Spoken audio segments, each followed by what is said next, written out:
Citoyen TV, la chaîne de l'Afrique digne et de sa diaspora.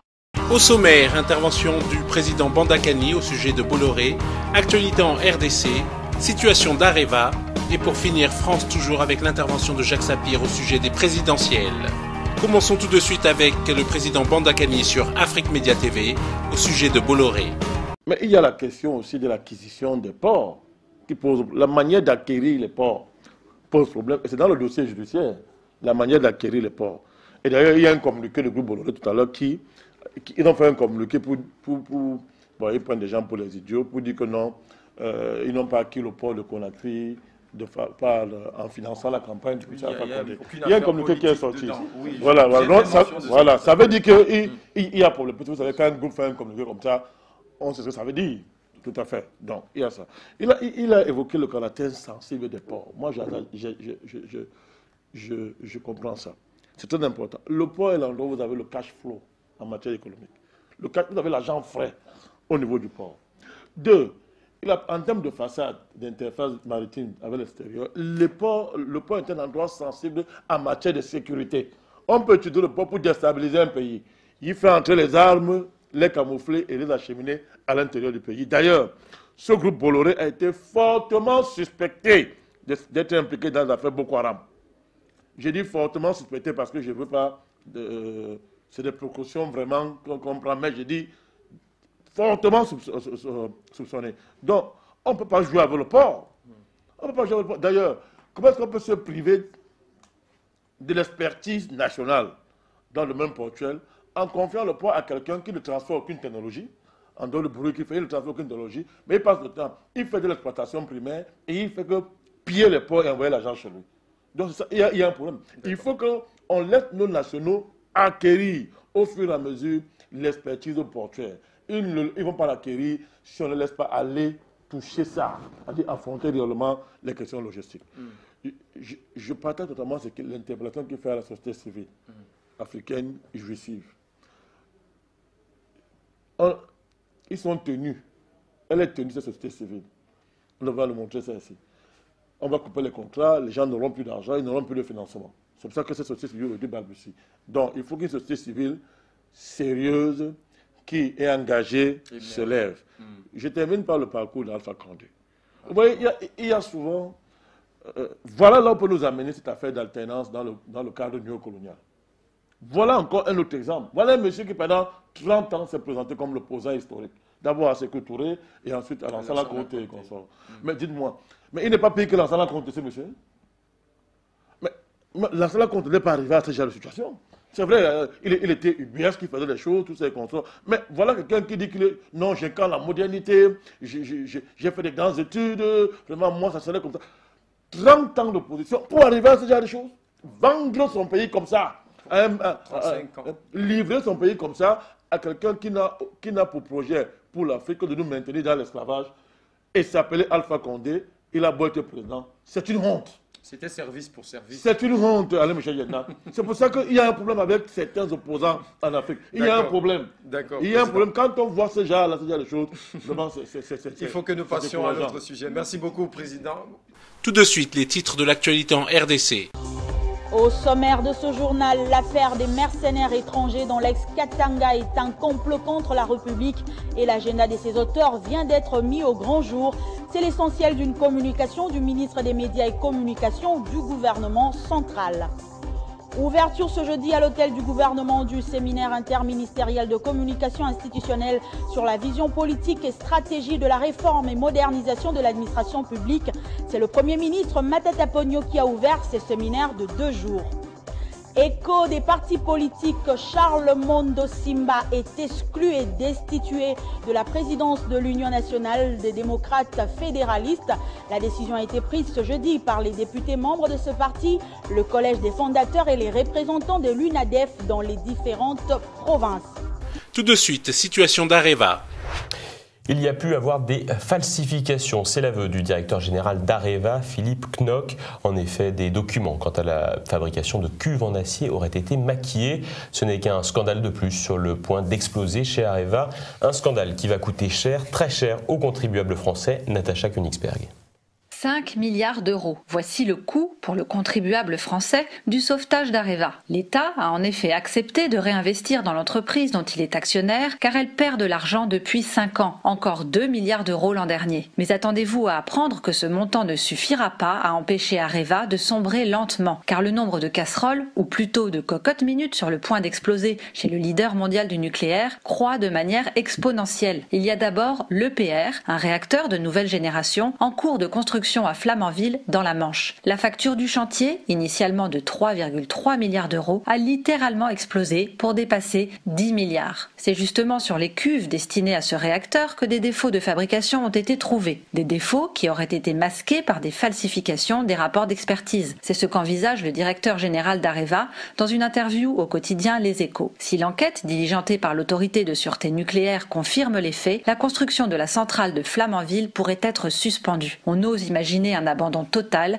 qui signifierait alors une perte sèche pour Areva, sans parler des indemnités qu'il lui faudrait verser à EDF, son client. Mais Areva, c'est aussi le scandale du réacteur EPR d'Olkiluoto. Il devait coûter 3,5 milliards, il a dépassé les 8 milliards de coûts. Le client finlandais réclame 2,6 milliards d'euros de pénalités à Areva. Enfin, Areva, c'est surtout un choix technologique de plus en plus contesté, celui de ces réacteurs EPR, quand d'autres modèles de réacteurs de 4e génération sont en cours de construction dans le monde sans tous les déboires que rencontre Areva. Les 5 milliards injectés en 2016 ne suffiront donc sûrement pas. Il y a fort à parier qu'en 2017, l'État sera à nouveau appelé à la rescousse, malgré les cessions d'actifs en cours au sein de l'entreprise, pour tenter de la désendetter. Rappelons qu'Areva a été entraîné dans cette folie des grandeurs d'un développement international à marche forcée et inconsidérée par Anne Lauvergeon, présidente du directoire de l'entreprise de 2001 à 2011. Anne Lauvergeon, autrement appelée Atomic Anne, dont le mari est mis en examen, soupçonné de projets d'investissement douteux en Afrique notamment, projets dans lesquels Areva aurait été impliquée. Anne Lauvergeon, ancienne secrétaire générale adjointe de l'Élysée et protégée de François Mitterrand. La faillite d'Areva est donc aussi la faillite du politique système socialiste des années Mitterrand, puis des années Jospin, où fric et carnet d'adresses étaient étroitement mêlés. Et malheureusement, on est désolé de vous le dire, mais rien n'a vraiment changé. Tout de suite, France avec la loi travail.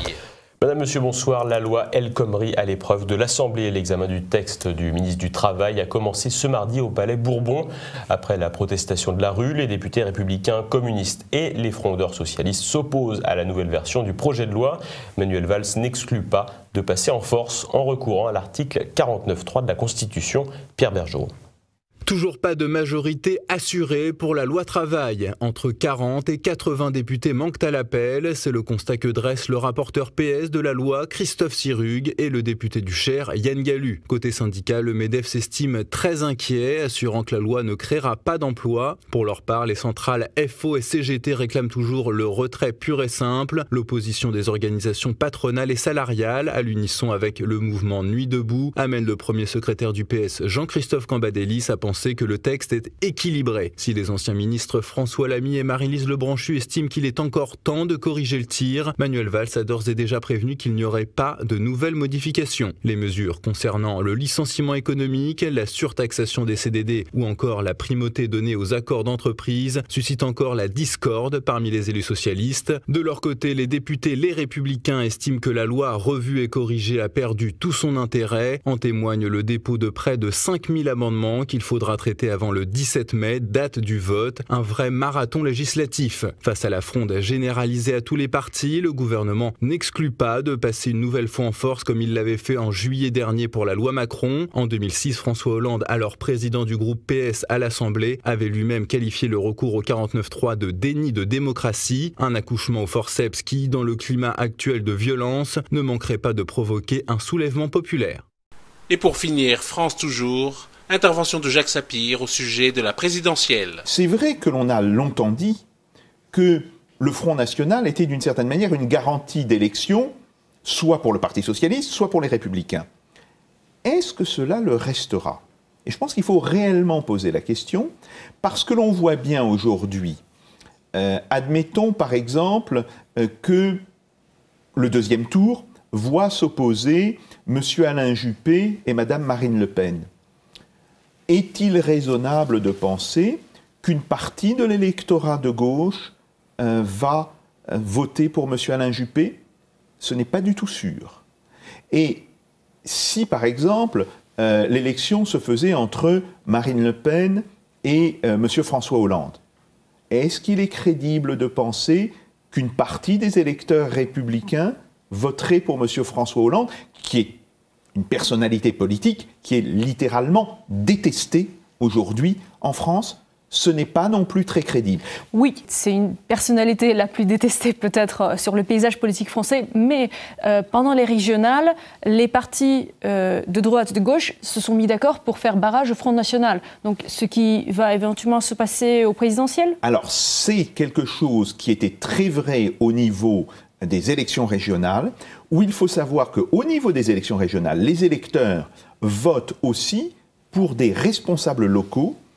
Et là, le parti de Mme Marine Le Pen souffrait d'un réel déficit de crédibilité par rapport à ses candidats locaux. Le parti de Mme Marine Le Pen a, à l'évidence, une très grande audience au niveau national. Dans les élections régionales, ce que l'on appelait le Front républicain, mais je ne suis pas vraiment sûr que ce soit le réel nom qu'il faille donner à ce type de situation, avait joué contre le Front National. Mais ceci nous en dit plus en réalité sur le manque de crédibilité au niveau local des candidats du Front National que sur réellement la capacité d'alliance.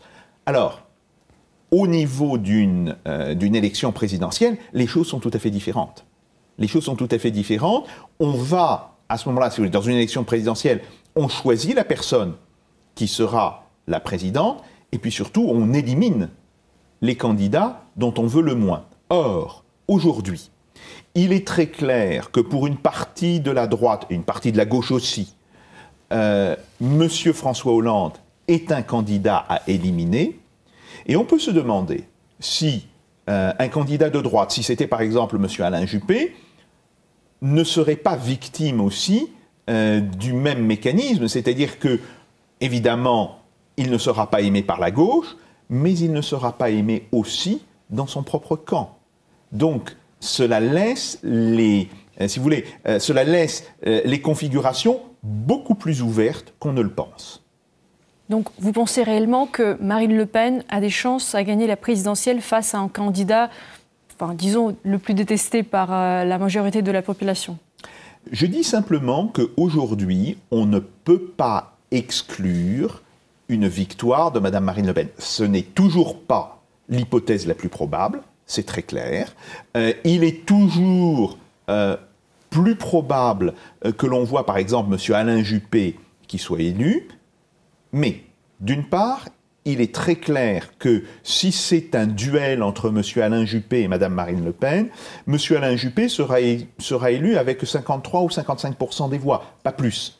Si Mme Marine Le Pen est capable, dans l'année qui nous sépare de l'élection présidentielle, de rendre crédible son programme et surtout de convaincre les électeurs français que le Front National est un parti qui a changé par rapport à ce qu'il était il y a 5 ou 6 ans, je pense qu'elle peut avoir de véritables chances à l'élection présidentielle. Ce qui revient à dire que, en fait, c'est bien dans la campagne électorale que ces choses se joueront.